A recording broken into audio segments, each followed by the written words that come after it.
Students, हम आपको BSc second year botany में अभी तक मैंने आपको एम्ब्रियो सैक बारे में बताया था। एम्ब्रियो सैक हो चुका था, उसके बाद एम्ब्रियो सैक के बाद हमने माइक्रोस्पोरोजेनेसिस, मेगा स्पोरोजेनेसिस भी आपको समझाए थे।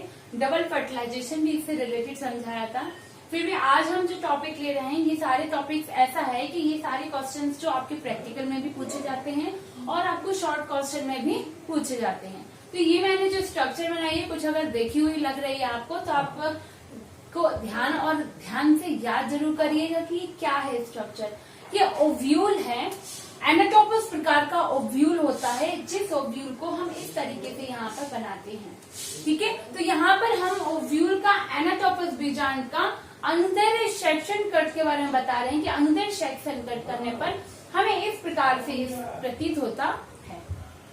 ठीक, तो हम बात करते हैं कि नीचे जब आपको पता है बीजांड ओव्यूल है, जहाँ पर फीमेल रिप्रोडक्टिव ऑर्गन्स हम कह सकते हैं, और ये कहाँ होते हैं? एंजियोस्पर्मिक प्लांट्स में पाए जाते हैं। तो एंजियोस्पर्मिक प्लांट में जो ग्रंथ से हम लगता है, मतलब मेल रिप्रोडक्टिव ऑर्गन्स अलग बात होती है, फीमेल रिप्रोडक्टिव ऑर्गन्स मतलब मेगा स्पोरेंजियम में जब ओव्यूल लगता है तो उसका अरेंजमेंट किस तरीके से होता है। तो ये ओव्यूल की स्ट्रक्चर है। ओव्यूल में जो ओव्यूल का हम अनुदैर्ध्य सेक्शन कट करते हैं, तो उसमें नीचे की ओर देखिए, आप देख सकते हैं नीचे की ओर ये क्या भाग है। तो ये व्रंत से, एक व्रंत के समान संरचना, जिसे फ्यूनिकल कहते हैं, व्रंत से जो अटैच रहता है उस भाग को हम क्या कहते हैं? फ्यूनिकल कहते हैं।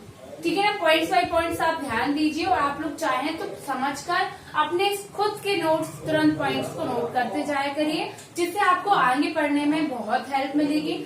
आप इन्हें पॉइंट्स वाइज तैयार करके अगर नोट्स बनाते हैं तो आपको एग्जाम में बहुत ही इजी रहेगा पढ़ने के लिए।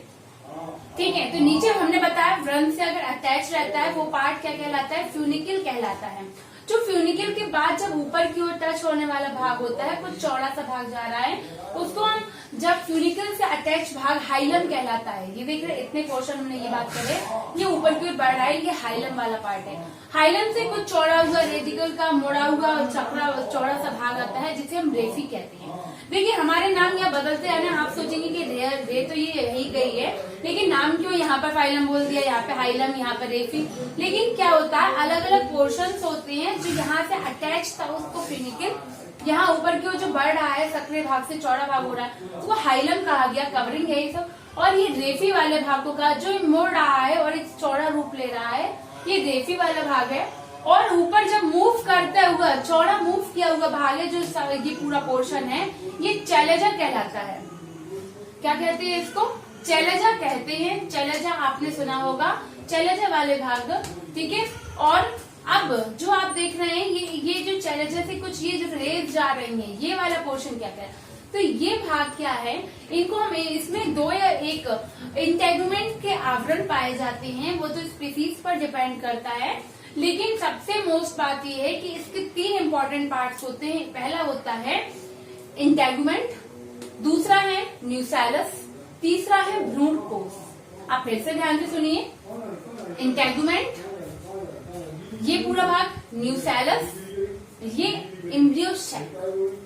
ठीक है, 3 इंपॉर्टेंट पार्ट्स में इसको डिवाइड किया हुआ है। एम्ब्रियो सैक का मैंने एक बार आपको बताया था कि कितने पार्ट्स और क्या क्या चीजें होती है, लेकिन उस दिन मैं यह भी बोल रही थी कि हम आउटलाइन बताते तो आपको बताते कि यहाँ पर जो मुड़ा हुआ भाग है, जो माइक्रोपाइल, आपने बीजांड साइकस पढ़ा है, तो साइकस में ओव्यूल मैंने दिखाया आपको प्रैक्टिकल में।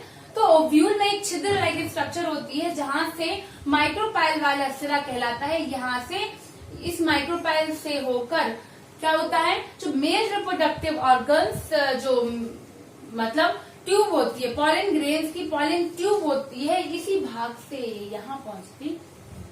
ठीक है ना, तो इस भाग को हम क्या कहते हैं? माइक्रोपाइल। ये दोनों इंटेगुमेंट से ढका हुआ, देखिए ये आउटर इंटेगुमेंट वाला भाग, ये इनर इंटेगुमेंट होता है, मासल भाग होता है, कवरिंग होती है, जो सुरक्षात्मक आवरण के रूप में इसका वर्क करती है। अब हम बात करते हैं ये पोर्शन क्या है।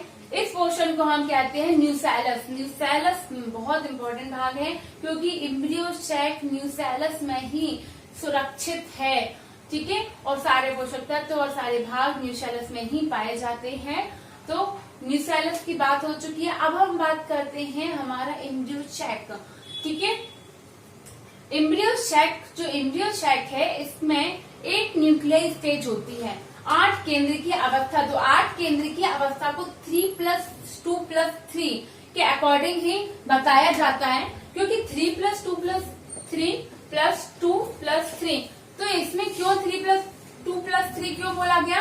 क्योंकि इसमें 8 न्यूक्लियर स्टेज है। तो 8 न्यूक्लियर स्टेज के लिए यहाँ पर टोटल मिलाकर 8 क्यों? क्योंकि 3 न्यूक्लियस हमारे ऊपर, 2 न्यूक्लियस हमारे सेंट्रल में और 3 न्यूक्लियस हमारे नीचे की ओर।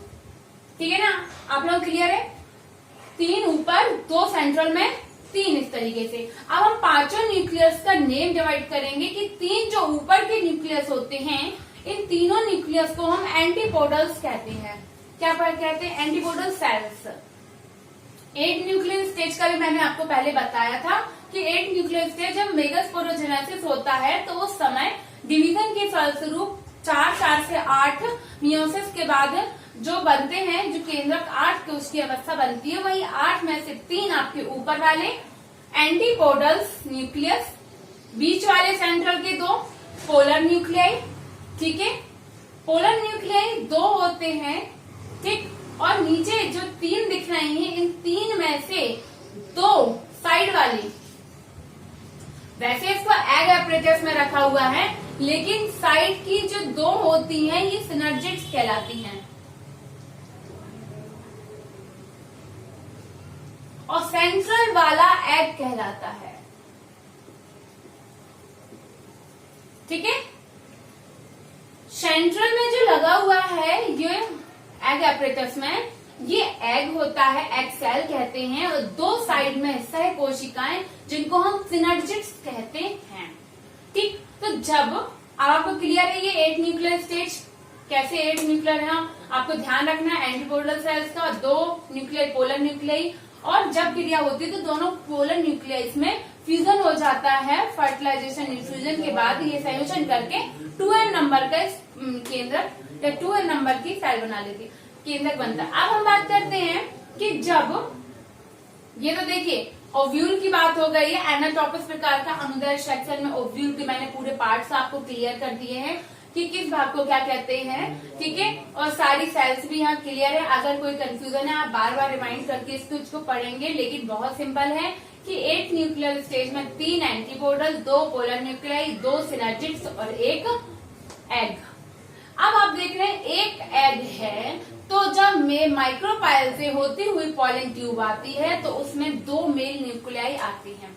2 मेल न्यूक्लियाई में से एक मेल न्यूक्लियाई इससे फ्यूज करता है एग से, और एक मेल न्यूक्लियाई कहाँ फ्यूज करेगा? वो यहाँ से होता हुआ पोलर न्यूक्लियाई के पास जाएगा और 2n नंबर के पोलर न्यूक्लियाई से संयोजन कर लेता है, तो 3n नंबर का ट्रिप्लॉइड केंद्रक बनता है, जो आगे जाके सेकेंड हम कह सकते हैं फर्टिलाइजेशन, द्विनिषेचन या डबल फर्टिलाइजेशन कहलाता है।